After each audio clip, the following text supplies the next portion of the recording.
hairs on my body started standing on end. Silence. Nothing there.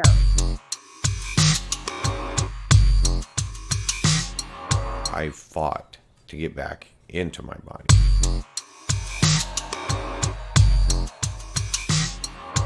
You are going to be of vital importance of helping us convince the masses. Type 471. Type 471.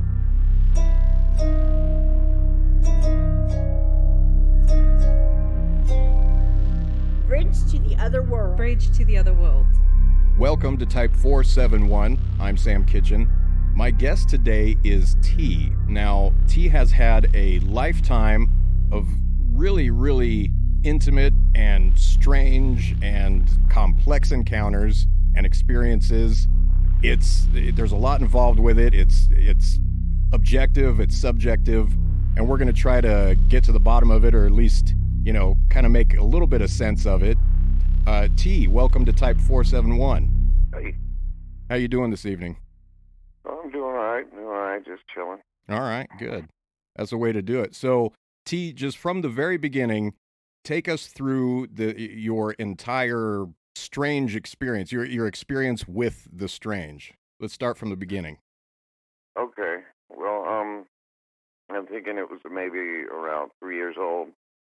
My mom put me in the corner, and this was the first time she tried putting me in the corner. And she had tried several times afterwards without success, because she found that I was entertained in the corner, not doing anything, seemingly not doing anything in that corner. Oh, I bet that made her mad. Yeah, so, she couldn't resort to the corner anymore, so. But the reason why is I had when I was a kid, I could look at like the textures on things and the patterns on things, and I could see pictures, but I could see them better than most people see. Sort of like, hey, that kind of looks like a face or an animal or something. I was able to like see like scenes and people like in a great deal of detail. And this had started around the time I was 3, yet it kind of faded back into the background as I got older. All right. And until like I didn't even think about it. I wasn't even like, there wasn't any association with it even being weird, because I thought that that's something kids go through, Right. So this was extremely vivid. So it's like extremely vivid still pictures or movies or both? Well, they're still pictures, but they were so detailed that it was almost as if I was looking at a photograph of something. But there was no color or anything like that. It was kind of a black and white. Right. I'd stopped seeing things like that probably around 6 or 7. And when I was about, let me see, I was about 8 years old. We lived in this town that was in the country, and it was in the mountains of Northern California. And I had always played in the woods behind our house. We had this little white trailer next to this land, and it was all wooded, and I had played out there all the time, and I kind of knew my way around it. But when one day I was kind of looking around close to my house, and I found this spot that was about maybe 8 feet around. It was like a circle of grass, and all the trees around it had this strange moss on them that hung down. And it was kind of a breathtaking, like, place to look at. And I thought it was interesting. And after that day, I had found it, a little later on down the road, my mom was going to go into town, and she was going to take me, but she said I could play in the woods for like 5 minutes. So I went out there, and I decided I'd go to that place. Well, I went to where I thought that place was, and suddenly everything around me was unfamiliar. And I knew that little section of woods behind our house pretty well because I'd always been back there playing around with friends and stuff. And I went to find it, and I found that everything wasn't familiar. And I saw through the trees what I thought was my house. I went through the trees, and it was a completely different house. Now, there weren't any other houses for miles around where I lived at the time. Well, maybe a mile, because that's where I ended up being. It was a mile away. And I was crying. I started crying because I panicked. It wasn't a normal kind of feeling I had. And a dog came out, started barking at me, and its owner came out and saw a crying kid behind the house, and it was an older lady, and her husband was in the house, and she went and got him, and they drove me home. Well, it was about a mile away from where I lived, and I seemingly got from behind my house to behind their house, which, if you were in the woods, they were both white houses. I do realize that, but I don't think I had made a mistake as to walk a mile away from home, you know. Right, you couldn't have wandered that far unintentionally in that period of time. Does that sound right? Yeah, basically. So when I got home, my mom had been out looking for me in the woods for a while, and the whole ordeal to me took maybe 10 minutes. I had gotten lost and driven home all in that amount of time. And I was really panicked because it was really not, it wasn't a normal, like, occurrence, you know. It wasn't a normal feeling. Like, I felt like something. There was a show in the 80s called Tales from the Dark Side. Oh, yeah, I remember that show. Yeah, well, I had told my friends that what happened to me is I went into the dark side when I was a kid, because that's the only way I like could think of it. Right. And so they took me home, and my mom, after she came back to the house and saw that I had come home, and, you know, I was okay. So fast forward to my teen years, I started seeing a lot of craft in the sky. Like, saw my first thing in the sky when I was 12. I was in bed, and I woke up, and I had this, like, nagging feeling to go out to the back porch, so I did. And this orange orb flew over. Yeah. What did this orange orb look like? Did it have any substance to it, or was it just a light? It was a light, but it was it was bigger than what a satellite or star would be, bigger than plane lights. Okay. And it didn't flash or blink. It was just one continuous orange light, and it flew over silently.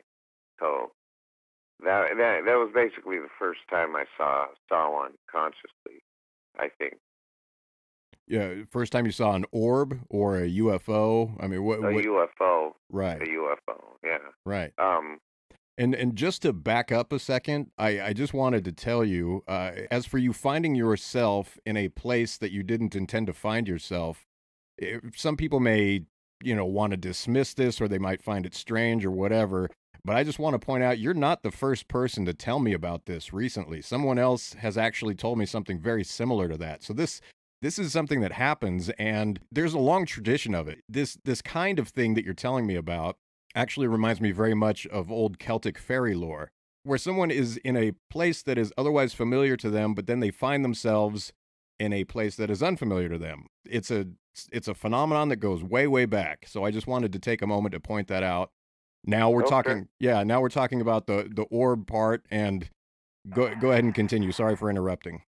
Oh, no problem, man. No problem. I just that that whole experience was, I think, the first anomalous thing I really noticed as a kid. Sure. The other stuff about being able to see faces and things, I just thought every kid did that. And everybody does it to an extent. We're kind of trained to look at faces, Right. And so, we end up seeing them in certain things, and, I understand that, but not photographic, like, quality. Right. Yeah. Pictures. It's thought that this is a survival mechanism that has, that was instilled in us from our very earliest days of humanity, and it was to help us see enemies in foliage and in thick forest, etc. So there is very much that phenomenon that occurs, but for you to take it to the place where you can see in absolute detail a still picture in an otherwise inanimate object, that's saying something specific about you. It may have to do with your own sensitivities to whatever. Well, I don't know. I don't know. I don't know.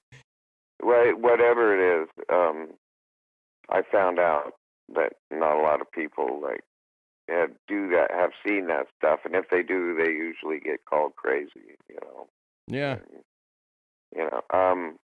I had gone through that experience with being misplaced, and then seeing the UFO too. Later on, I'm deciding I'm going to study religions, and I'm going to study UFOs and everything, and get to know what the heck is up with the whole business. Now, everything I'm telling you is basically because you're going to run into every one of these stories again in my future. Now, I was interested in all these things. I was interested in the occult.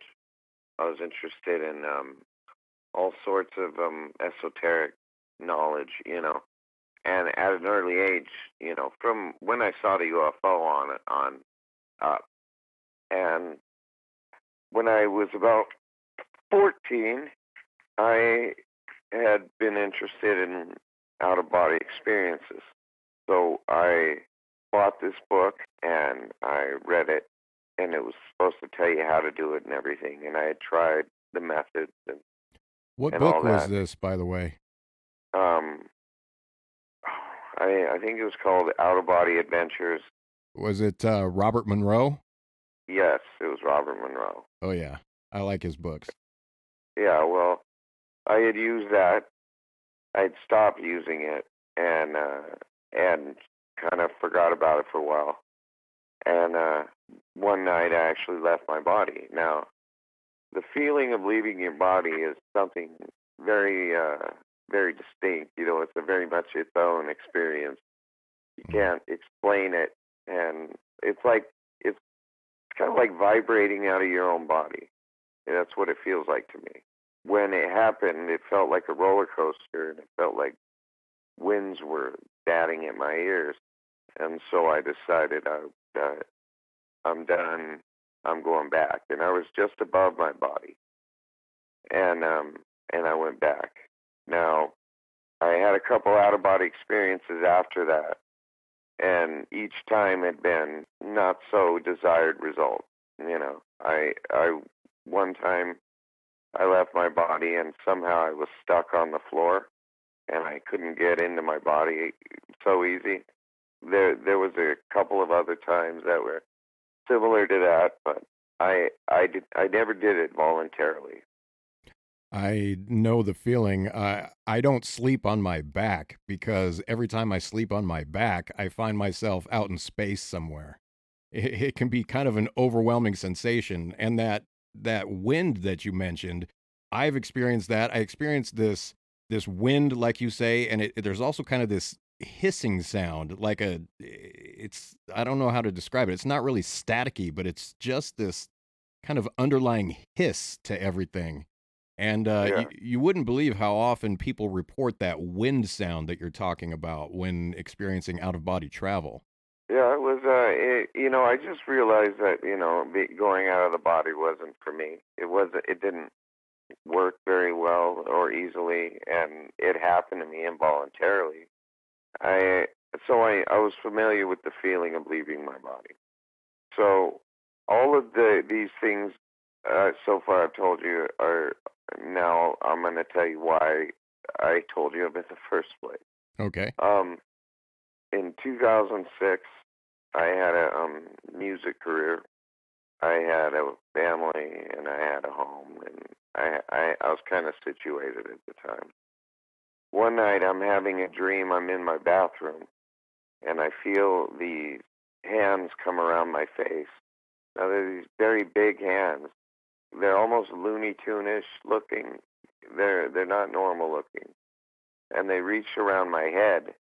And in this dream, I'm in my bathroom while I'm sleeping in my bed, and I feel something pulling me out of my body, and I'm being pulled until I'm panicking, and I pull myself back in. I try with all my force to pull myself back in, and I pull myself back in, and I wake up, and I wake my wife up from it because I was really disturbed. And so after that experience, I go into the bathroom, and on top of the ceiling of the tub where I was sitting in the dream is a huge handprint. Wow. And So I just want to clarify for a minute. You were in bed with your wife. You had this experience, something you're calling a dream, in which you're in the bathtub and this entity grabs your face. That's what happens. You're physically in bed, but you're dreaming of being in the tub, correct? exactly. And it's pulling me out of my body, but I'm still in my bed, you know? Right. So it's a strange juxtaposition, I understand. But that's the best I can describe it. Yeah, Yeah. and you're doing a good job of it. It's really not so strange to me. I understand exactly how that works. Your mind comes up with something to give it context. So you see yourself in the bathtub, even though you're physically in bed, but you're being pulled out of your body at the same time. That's your mind seeing what's happening. It doesn't necessarily negate anything that's happening. I feel that you really were being pulled out of your body. You seeing yourself in the tub is something, it could be just something your mind is telling you, just to give yourself some context. You understand what I'm saying? Yeah, Yeah. I know. I want to ask you, this thing grabbed your face. Where on your face was it grabbing you? Around my eyes. That's what I thought you were going to say. And Yeah. that's interesting in a broader context of a whole bunch of stuff. Well, it grabbed my face, pulled me out. That's what I experienced, and what I think I experienced. After that, I didn't pay much attention to what looked like a handprint that looked just like that hand on the ceiling of the bathroom. I was in the tub in the dream, and it had been in the tub where it had got me. So Yeah. Okay. I didn't take that into consideration when I was saying the thing about your mind doing this to give yourself context. So, I mean, there are all sorts of things that happen in these situations. Like maybe you had already astrally projected while sleeping into your bathroom, and you were in your bathtub in an astral state, and then an entity came and grabbed you from that spot. Does that feel like that might have been what happened?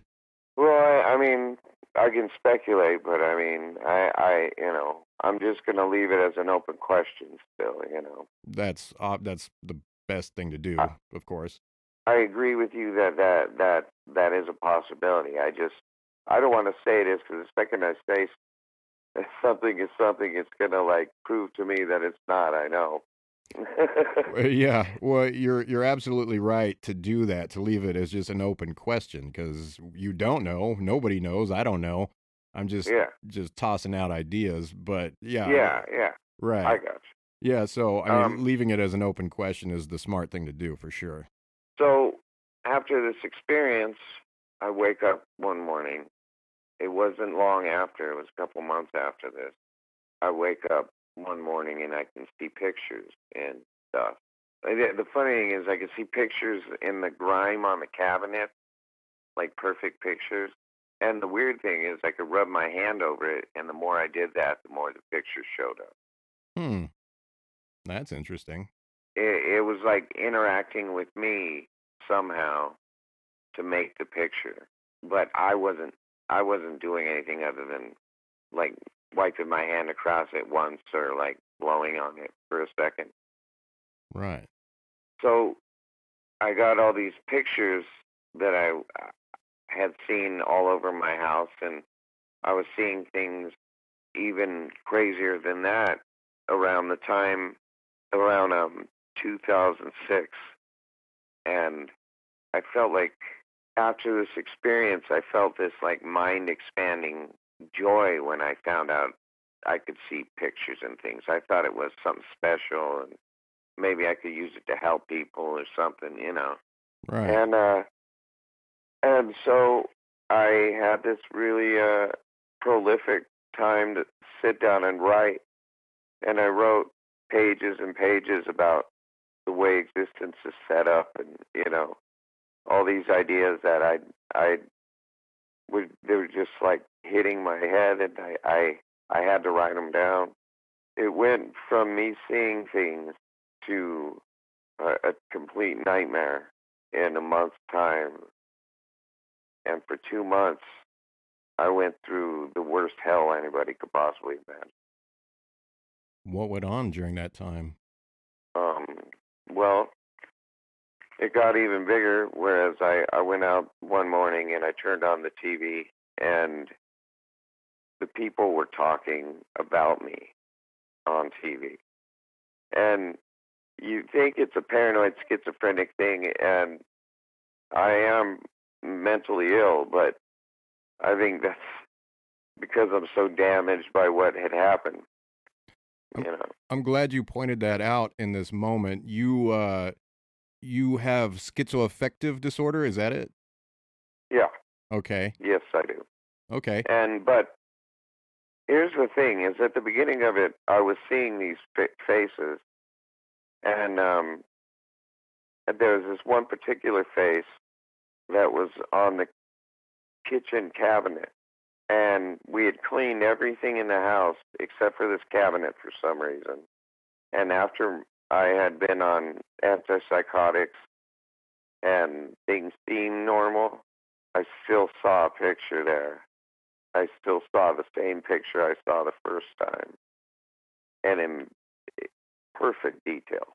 And this that was happening at that time, where you're seeing these pictures, that kind of taps into something that had been happening up until the age of 6, but that you had kind of grown out of at that point, and then it resurfaced later in your life, in your adulthood. Yeah. Okay. And sorry, I just want to take a moment to talk about mental illness, if we can do that for a moment. Yeah, definitely. Now, when people hear these things and they hear that someone experiences a mental illness, it might be very easy to throw it all out and say, well, this person is mentally ill, that's why this is happening. I would encourage people to not be so quick to dismiss based on that. Let's not forget that shamanic tradition all throughout human history and throughout many human cultures is linked very closely to mental illness. Mental illness and spiritual sensitivity have always been known to go hand in hand. That's not to say that everyone who is mentally ill is spiritually sensitive or vice versa, but that is to say that there is a strong correlation between the two. So let's not throw out the baby with the bathwater and make assumptions when we hear that someone is mentally ill. Yeah. I'd like to not be thought of as a crackpot of some kind. I'm not. I've seen some crazy shit, and it's and the other thing is some of this stuff other people experience. You know. Yeah. When all this stuff happens and you go to thinking you're special, like it's kind of crazy. It's it feeds the worst parts of your ego, you know. You know how they say, like, absolute power corrupts absolutely? Mm-hmm. Sure. Yeah, well, it's that kind of thing where, like, if you actually had the ability to do things that most people weren't able to do, just makes you feel like you can get away with more, you know? And I thought a million stupid things about myself during that time. I don't want to get into them because because that's it'll be pretty embarrassing. Well, suffice it to say, there was a little bit of grandiose thinking going on. Yeah. So I one morning I woke up and it was the exact opposite. It was evil. It was everything around me. Suddenly, everybody, including my wife and my in-laws and my friends and my band and my everybody I knew, wanted to kill me and my kids and eat us. Now, this isn't really what was happening, but I was somehow, it's like being slipped some kind of Mickey, you know? Yeah, I think I know what you mean. You know, I was somehow, the thing is I don't know how connected it is to reality, you know, I don't know. It got so bad that it was like literal hell was going on. Like, I'd turn on a TV and they'd be talking about me. I'd open a book and it'd be saying bad things to me. I'd listen to music and it'd be narrating the situation. Do you think this is just a pure product of mental illness, or do you think there was something else going on, or do you think both were happening? What do you think? I think both were happening to a certain degree. Yeah. Like, I don't think it was one or the other. I think it was both at the same time. And what a concert they performed. You know. Yeah, that's a good way of putting it. I think one of the hard things about it is all the stuff that I was tormented over were things like what kind of character I was. Like, it attacked what kind of person I was. It made fun of my values, made fun of my it was cruel, you know. Yeah. And it was cruel in the kind of way that men are cruel, you know. How do you mean? Like, let me put it this way, okay. Where an alien might come down and scare you with a ship or its ship's lights, or come snatch you up, a human being will insult and make fun of your wife, you know. Yeah, people try to cut to the core of you to hurt you in the most efficient way they possibly can. Is that what you mean? Yeah, but it's a people thing, you know. Yes. I don't think it's anything any alien species has figured out. Or has need of. Yeah. I mean, as far as I know, you know, I don't know if it was attacking, like, the things that the music I like to listen to. It was attacking me. I couldn't put a movie on without it saying something disturbing. It was horrendous, and it was without, like, it was without reprieve, and it lasted for like 3 months, I think. I started taking antipsychotics at the beginning of 1 month, at the ending of 1 month, and it took 2 months for them to find something that made the feeling go away. It made the feeling go away, but not the, like, thought process. That's why I think it's not so much because I'm crazy. It's because the thought process remained. The psychotic, like,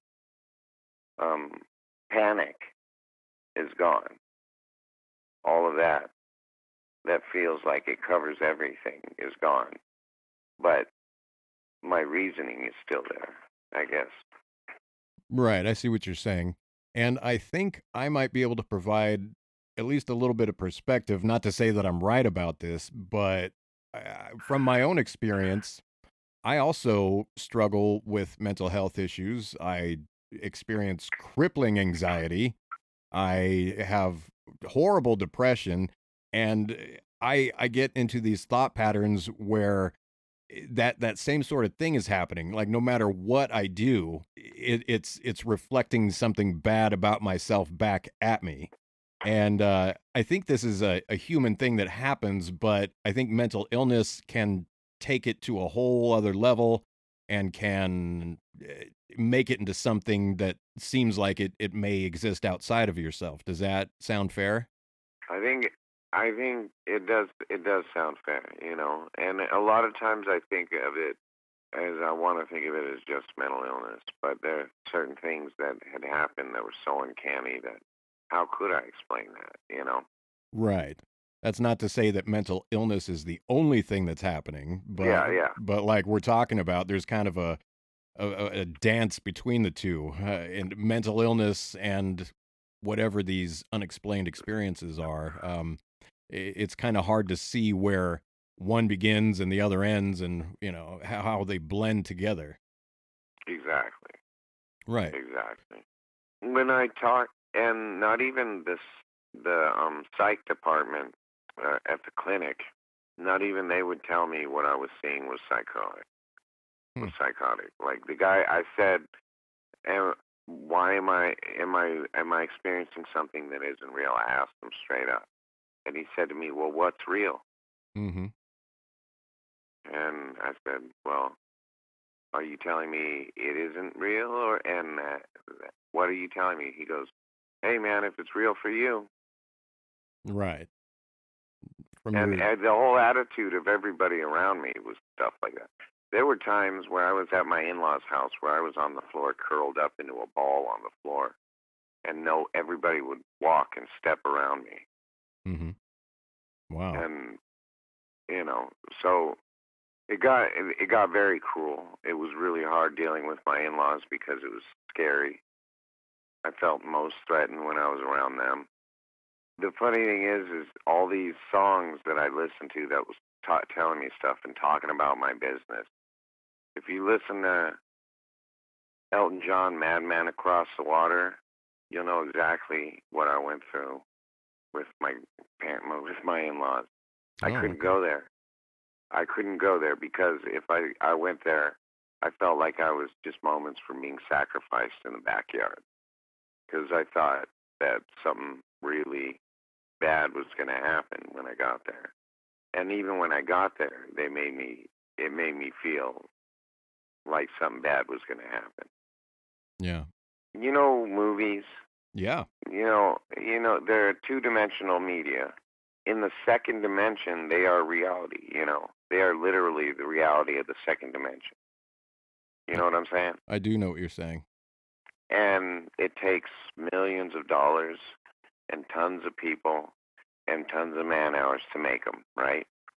Certainly. Well, the same thing goes on with our reality. The level higher up above us dictates and creates this. Now, I wasn't dealing with my in-laws. I was dealing with their creators, I think. Oh.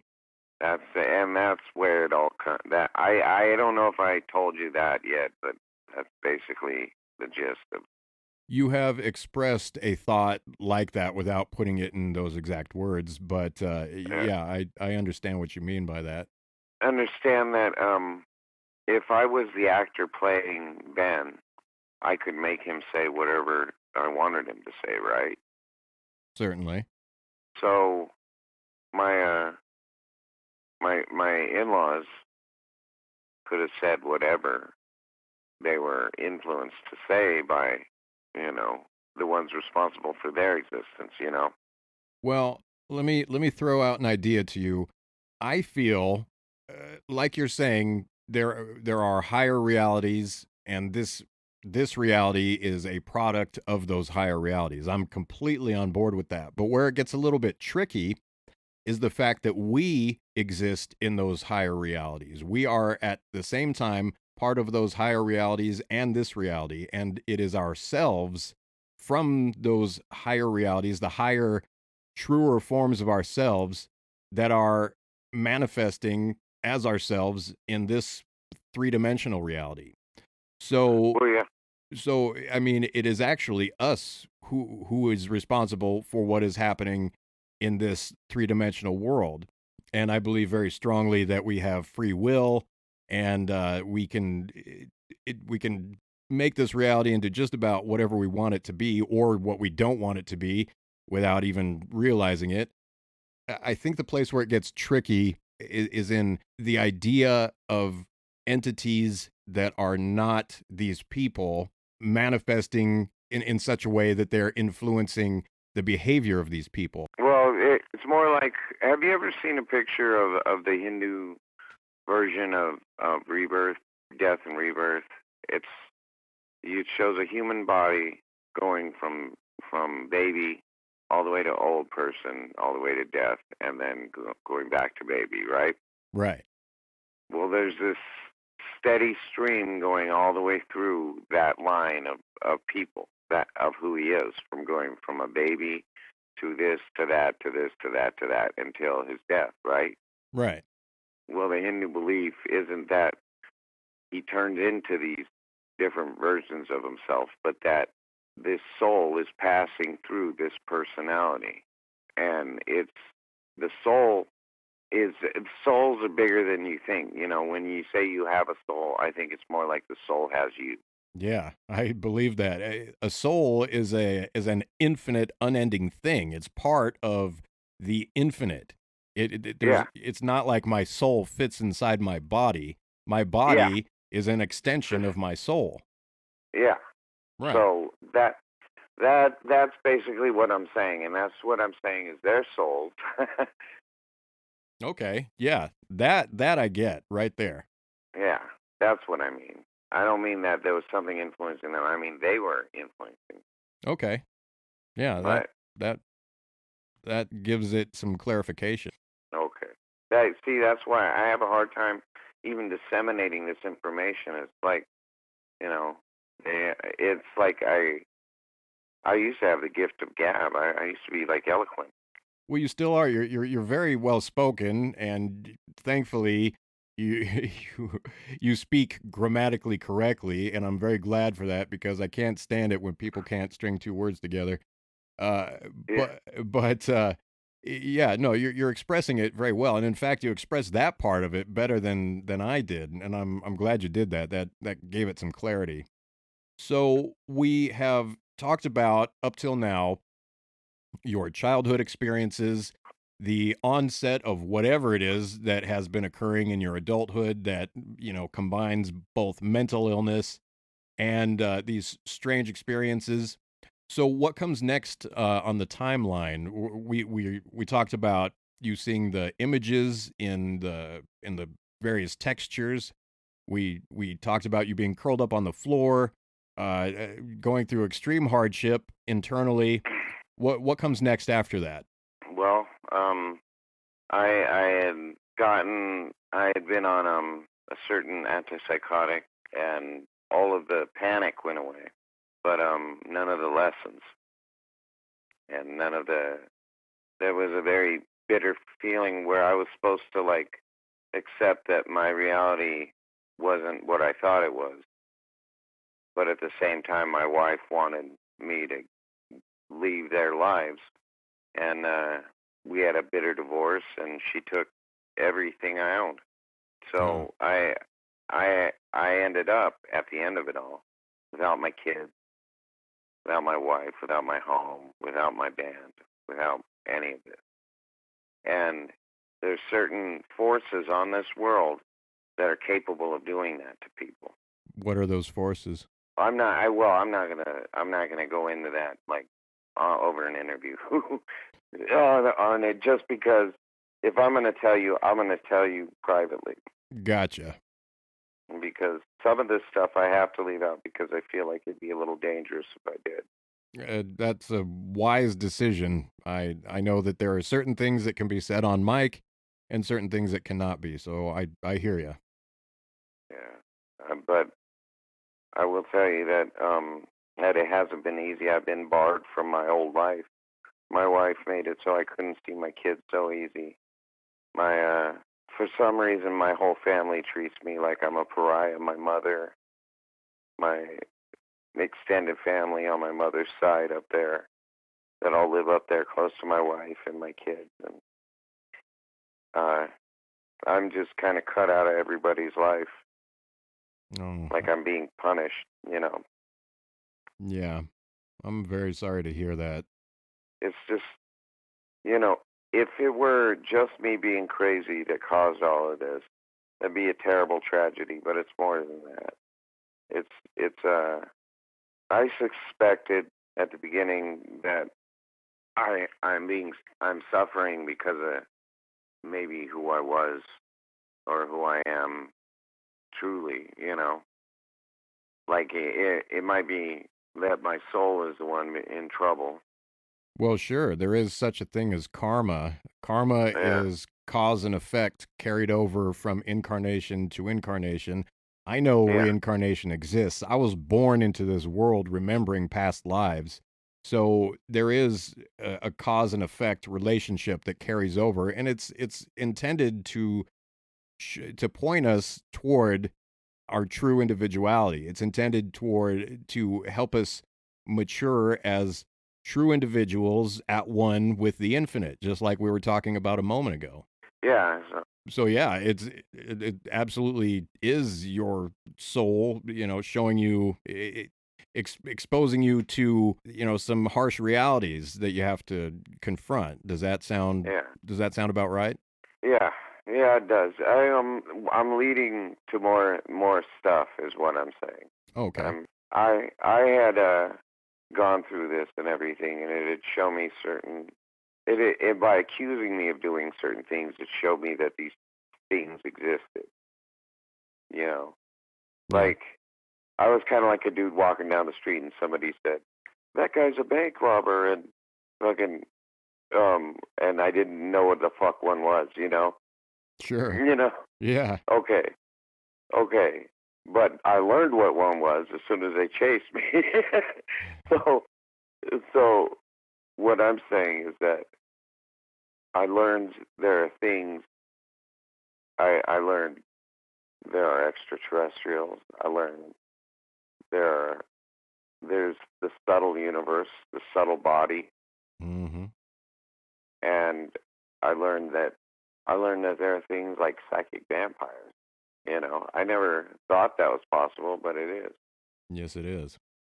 That's what the experience taught me, and so it's taught me in a way to look at the world in a different way, and that shows me like people's behavior kind of show me what kind of people they are. You know, if somebody is a psychic vampire, I think I'd be able to tell now. You know, So you think this has given you some perspective? yeah, that's a better way of putting it. Yeah. Giving you a little bit of insight into people and maybe a little bit of wisdom. Yeah, yeah. It was the worst experience because I mean the worst of it all was worrying about my kids. You know, you worry about your Absolutely. kids. Oh, You yeah. know, and so that was the worst, and that's the hardest part to get over.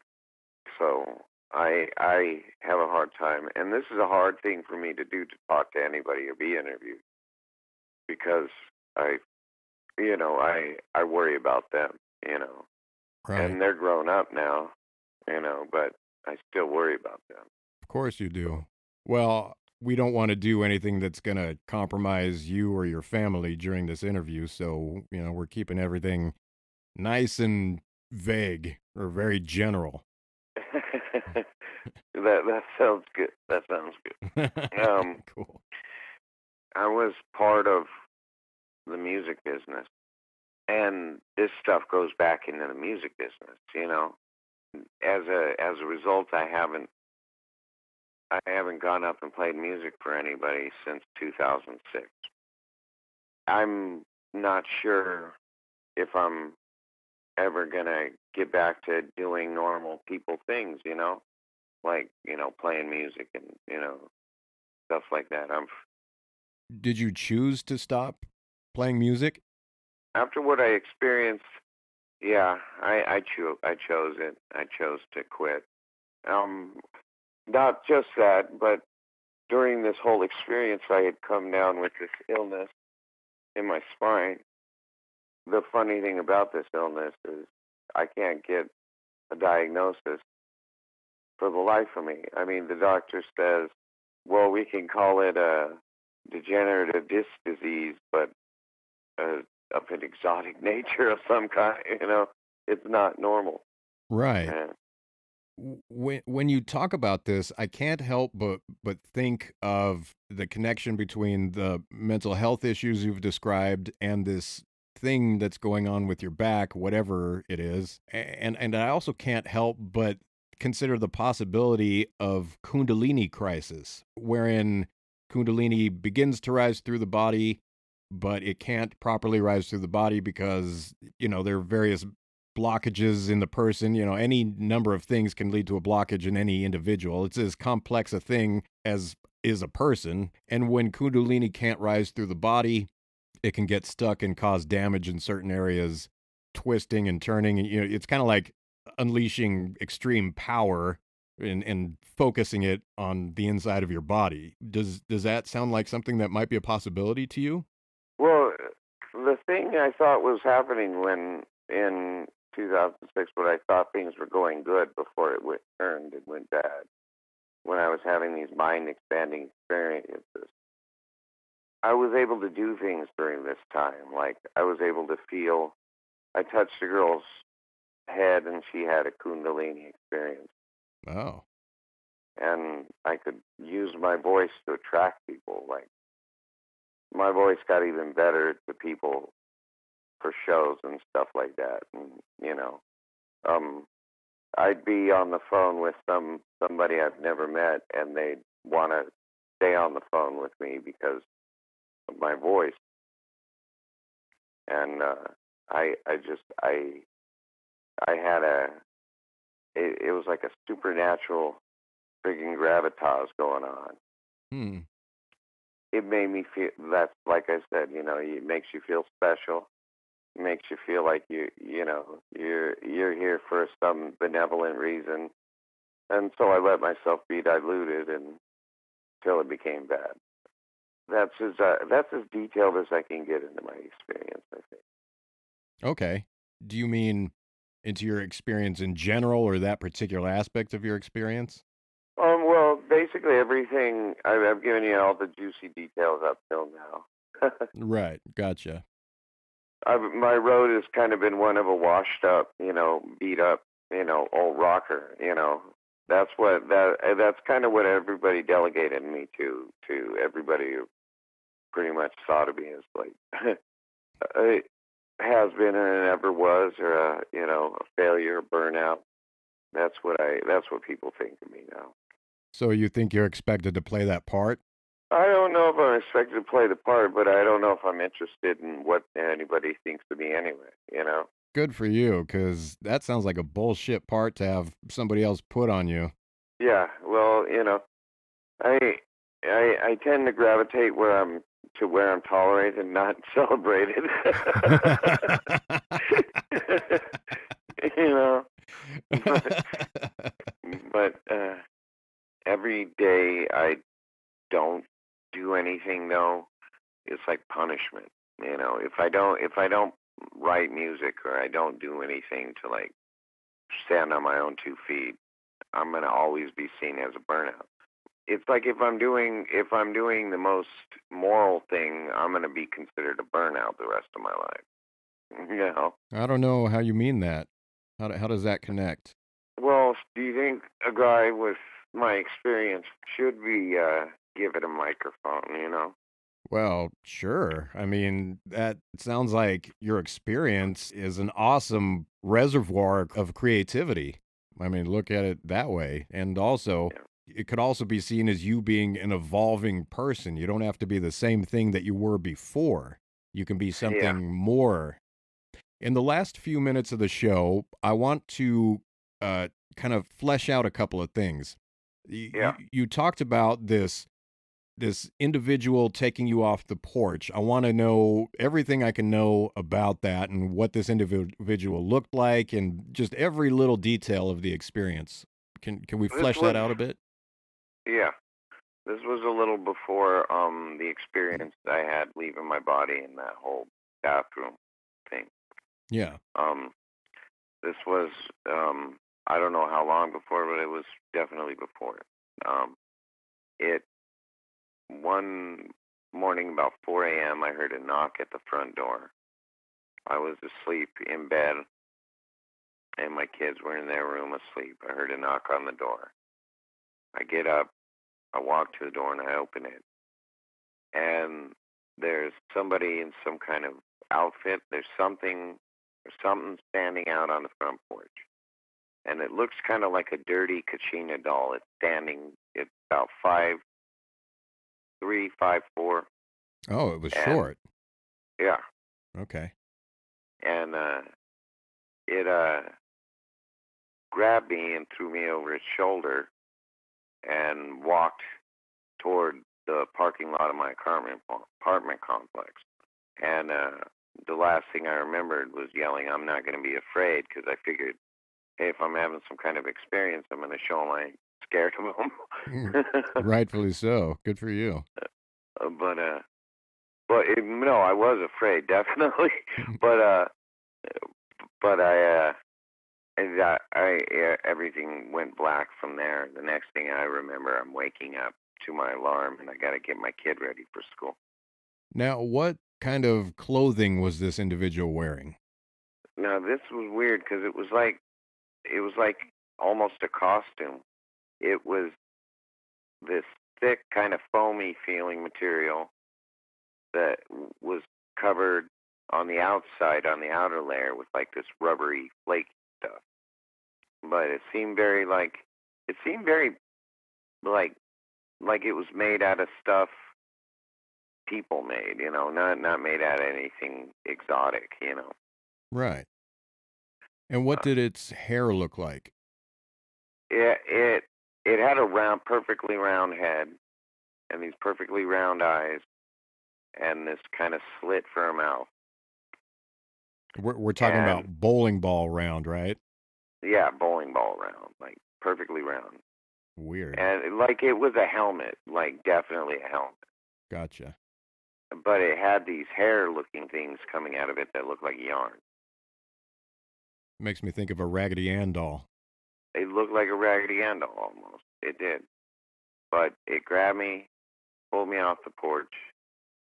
Then during my experience when it got bad, when things got really bad in 2006, I was sitting next to my wife, and I had a thought of being taken off the porch. I just thought about it for a second. And then I got this overwhelming, horrible feeling so bad, it moved me to tears. And my wife was like, "What's up? Why are you crying?" I'm like, I was like, "What did you do to me? What did they do to me? I was blaming my wife. I was blaming everybody." So, was this before or after that particular experience? this was after. This was even after being pulled out of the body. So this guy took you off the porch, and then you were pulled out of your body, and then later you just had this thought about being taken off the porch, and that's when this happened, and you had this extreme emotional reaction. Yeah. Okay. Yeah, I remember losing my shit. And I didn't know why. I was like, "What happened to me? What happened to me? Why am I crying?" You actually drew a picture of this entity for me. May I share that picture with my listeners on Instagram? Yeah. All right. Fine. Thank you very much. And I'll just take this moment to remind my listeners, look for Type 471 podcast on Instagram to see the pictures this one picture that T is talking about, and all pictures related to this show for that matter. Now, there's one more thing that I want to discuss. We're at the end of the show. Okay. Earlier this evening when we spoke, you mentioned to me a sense of impending something, and you said that you've had this feeling one other time in your life. So I want to go over that. I want to go over when you've had this before, what is happening now, and what you think is going to happen. Okay. I don't have any thoughts on what is going to happen. I just have a bad feeling that it's like a pressure in the air, though, with me. It's the only other time I felt like this was I went camping. This is 2010 10, and I went camping with my sister and her husband and my friend Teresa. The whole day, I'm feeling this impending doom feeling, this pressure in the air. I'm feeling this like heavily. And that night, I'm sitting around the fire, and I know something's wrong. And I look up above, and there's these craft flying like low over our campground. And I ended up staying up all night that night because I didn't trust just because of the feeling. I didn't trust anything. That feeling I had then, I'm having now. Well, I hope nothing bad happens, but whatever happens, I hope you communicate it to me. I hope you let me know right away. Yeah, I hope nothing bad happens. I just haven't had this feeling. Sometimes I get it once in a great while, and it's kind of a foreboding kind of, it makes even a sunny day seem sinister, Yes, I sense the flavor of what you're talking about for sure. All right, T. Well, we are at the end of the show. What you have described to me and to us is, it's complex. It's this, it's that. I have no idea what to call it, but I think it's very important that you are sharing it with people, and I really appreciate that. Thank you very much, T. Yeah, no problem, man. Yeah. And we're going to be talking again soon, of course. I'm going to just do my outro really quickly, and then I'll just talk to you. I'll just talk to you after I do my outro. You know what? I'll just record my outro later. That's about it. I should have asked you at the very beginning of the show. I forgot to do it. Just to appease the state of California, do I have your consent to record this phone call? Yeah. All right, great. Thank you. That was the last bit of business I needed to take care of. I got you. Yeah. Okay, so now I'm just gonna do, my sign off with you. T, thank you so much for being on Type 471. Thank you. All right, take care. You too. All right. Joseph Campbell said, "The schizophrenic drowns in the same waters in which the mystic swims with delight." There is a close connection between mental illness and spiritual sensitivity. Cultures of the past have been aware of this connection, and further understanding of this connection is urgently needed in our society. It is a subject worthy of further investigation.